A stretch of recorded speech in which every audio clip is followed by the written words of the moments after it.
Mindfulness versus concentration. Vipassana meditation is something of a mental balancing act. You're going to be cultivating two separate qualities of the mind, mindfulness and concentration. Ideally, these two work together as a team. They pull in tandem, so to speak. Therefore, it is important to cultivate them side by side and in a balanced manner. If one of the factors is strengthened at the expense of the other, the balance of the mind is lost and meditation becomes impossible. Concentration and mindfulness are distinctly different functions. They each have their role to play in meditation, and the relationship between them is definite and delicate. Concentration is often called one-pointedness of mind. It consists of forcing the mind to remain on one static point. Please note the word force. Concentration is pretty much a forced type of activity. It can be developed by force, by sheer unremitting willpower, and once developed, it retains some of that forced flavor. Mindfulness, on the other hand, is a delicate function leading to refined sensibilities. These two are partners in the job of meditation. Mindfulness is the sensitive one. It notices things. Concentration provides the power. It keeps the attention pinned down to one item. Ideally, mindfulness is in this relationship. Mindfulness picks the object of attention and notices when the attention has gone astray. Concentration does the actual work of holding the attention steady on that chosen object. If either of these patterns is weak, your meditation goes astray. Concentration should be defined as that faculty of the mind that focuses single-pointedly on one object without interruption. It must be emphasized that true concentration is a wholesome one-pointedness of mind. That is, the state is free from greed, hatred, and delusion. Unwholesome one-pointedness is also possible, but it will not lead to liberation. You can be very single-minded in a state of lust, but that gets you nowhere. Uninterrupted focus on something that you hate does not help you at all. In fact, such unwholesome concentration is fairly short-lived even when it is achieved, especially when it is used to harm others. True concentration itself is free from such contaminants. It is a state in which the mind is gathered together and thus gains power and intensity. We might use the analogy of a lens. Parallel waves of sunlight falling on a piece of paper will do no more than warm the surface. But if that same amount of light, when focused through a lens, falls on a single point, the paper bursts into flames. Concentration is the lens. It produces the burning intensity necessary to see into the deeper reaches of the mind. Mindfulness selects the object that the lens will focus on and looks through the lens to see what is there. Concentration should be regarded as a tool. Like any tool, it can be used for good or for ill. A sharp knife can be used to create a beautiful carving or to harm someone. It is all up to the one who uses the knife. Concentration is similar. Properly used, it can assist you toward liberation, but it can also be used in the service of the ego. It can operate in the framework of achievement and competition. You can use concentration to dominate others. You can use it to be selfish. The real problem is that concentration alone will not give you a perspective on yourself. It won't throw light on the basic problems of selfishness and the nature of suffering.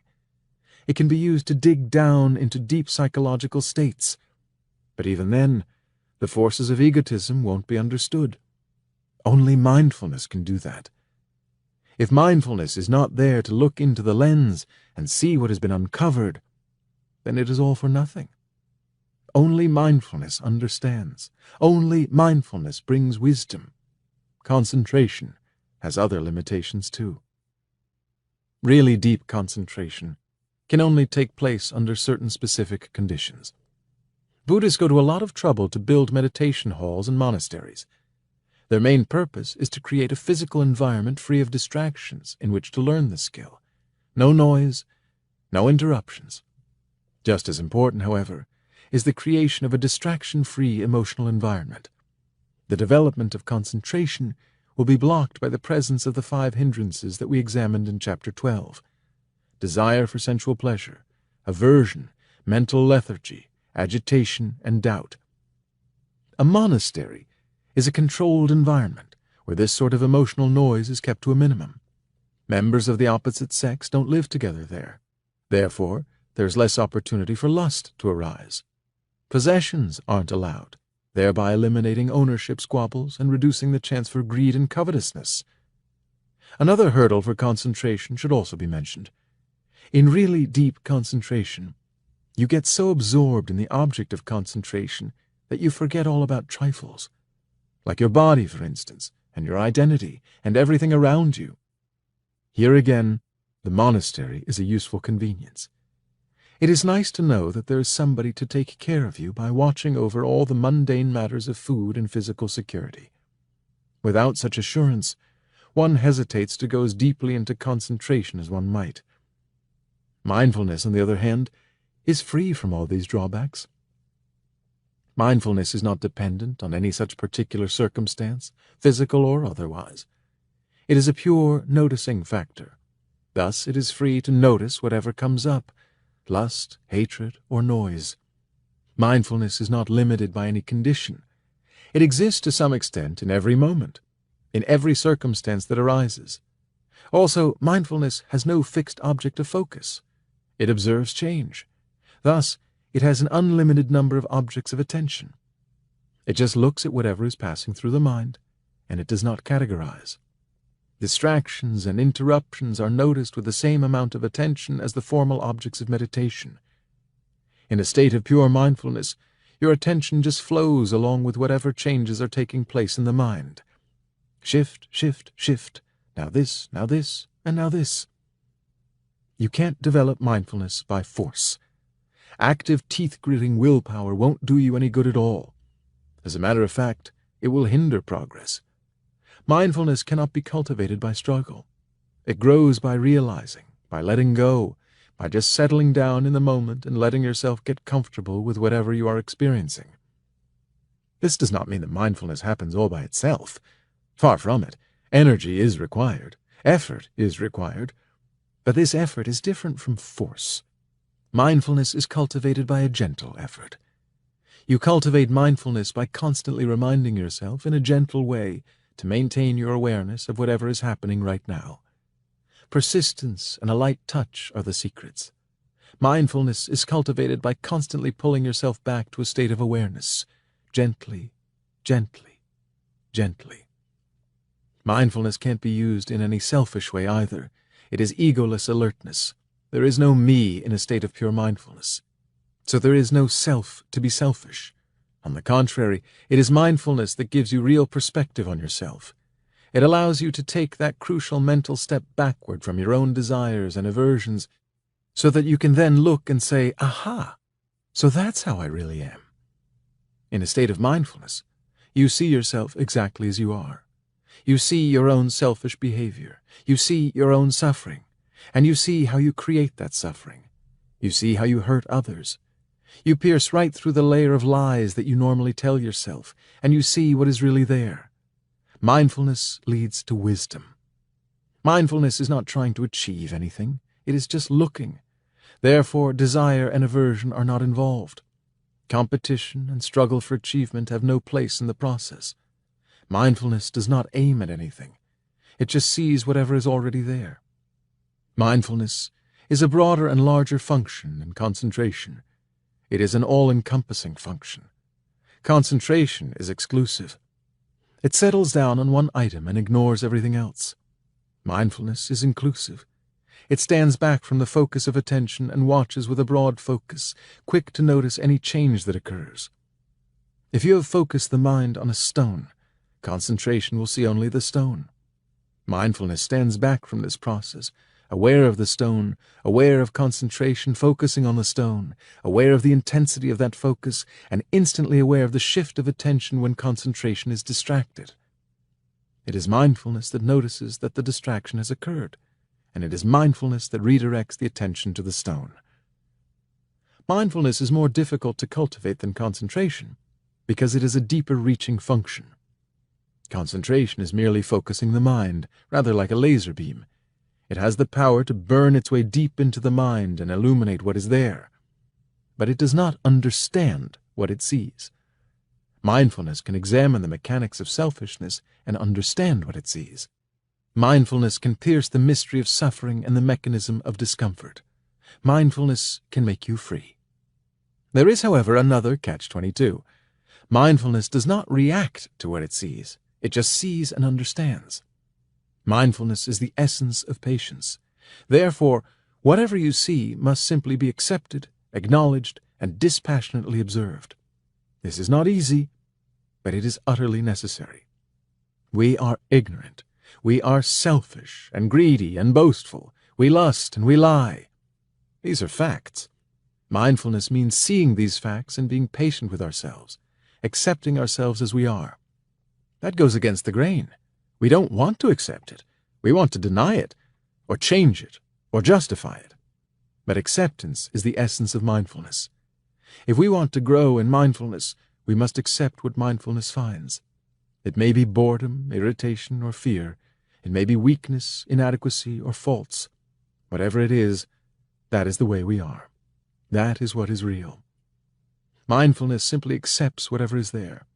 If you want to grow in mindfulness, patient acceptance is the only route. Mindfulness grows only one way, by continuous practice of mindfulness, by simply trying to be mindful, and that means being patient. The process cannot be forced and it cannot be rushed. It proceeds at its own pace. Concentration and mindfulness go hand in hand in the job of meditation. Mindfulness directs the power of concentration. Mindfulness is the manager of the operation. Concentration furnishes the power by which mindfulness can penetrate into the deepest level of mind. Their cooperation results in insight and understanding. These must be cultivated together in a balanced manner. Just a bit more emphasis is given to mindfulness because mindfulness is the center of meditation. The deepest levels of concentration are not really needed to do the job of liberation. Still, a balance is essential. Too much awareness without calm to balance it will result in a wildly oversensitized state similar to abusing LSD. Too much concentration without a balancing ratio of awareness will result in the stone Buddha syndrome, where you get so tranquilized that you sit there like a rock. Both of these are to be avoided. The initial stages of mental cultivation are especially delicate. Too much emphasis on mindfulness at this point will actually retard the development of concentration. When getting started in meditation, one of the first things you will notice is how incredibly active the mind really is. The Theravada tradition calls this phenomenon monkey mind. The Tibetan tradition likens it to a waterfall of thought. If you emphasize the awareness function at this point, there will be so much to be aware of that concentration will be impossible. Don't get discouraged. This happens to everybody. And there is a simple solution. Put most of your effort into one-pointedness at the beginning. Just keep calling the attention from wandering over and over again. Tough it out. Full instructions on how to do this are in chapters 7 and 8. A couple of months down the track, and you will have developed concentration power. Then you can start pumping your energy into mindfulness. Do not, however, go so far with concentration that you find yourself going into a stupor. Mindfulness still is the more important of the two components. It should be built as soon as you comfortably can do so. Mindfulness provides the needed foundation for the subsequent development of deeper concentration. Most blunders in this area of balance will correct themselves in time. Right concentration develops naturally in the wake of strong mindfulness. The more you develop the noticing factor, the quicker you will notice the distraction, and the quicker you will pull out of it and return to the formal object of attention. The natural result is increased concentration. And as concentration develops, it assists the development of mindfulness. The more concentration power you have, the less chance there is of launching off on a long chain of analysis about the distraction. You simply note the distraction and return your attention to where it is supposed to be.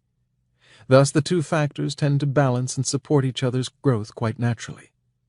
Just about the only rule you need to follow at this point is to put your effort on concentration at the beginning until the monkey mind phenomenon has cooled down a bit. After that, emphasize mindfulness. If you find yourself getting frantic, emphasize concentration. If you find yourself going into a stupor, emphasize mindfulness. Overall, mindfulness is the one to emphasize. Mindfulness guides your development in meditation because mindfulness has the ability to be aware of itself. It is mindfulness that will give you a perspective on your practice. Mindfulness will let you know how you're doing. But don't worry too much about that. This is not a race. You're not in competition with anybody, and there is no schedule. One of the most difficult things to learn is that mindfulness is not dependent on any emotional or mental state. We have certain images of meditation. Meditation is something done in quiet caves by tranquil people who move slowly. Those are training conditions. They are set up to foster concentration and to learn the skill of mindfulness. Once you have learned that skill, however, you can dispense with the training restrictions, and you should. You don't need to move at a snail's pace to be mindful. You don't even need to be calm. You can be mindful while solving problems in intensive calculus. You can be mindful in the middle of a football scrimmage. You can even be mindful in the midst of a raging fury. Mental and physical activities are no bar to mindfulness. If you find your mind extremely active, then simply observe the nature and degree of that activity. It is just a part of the passing show within.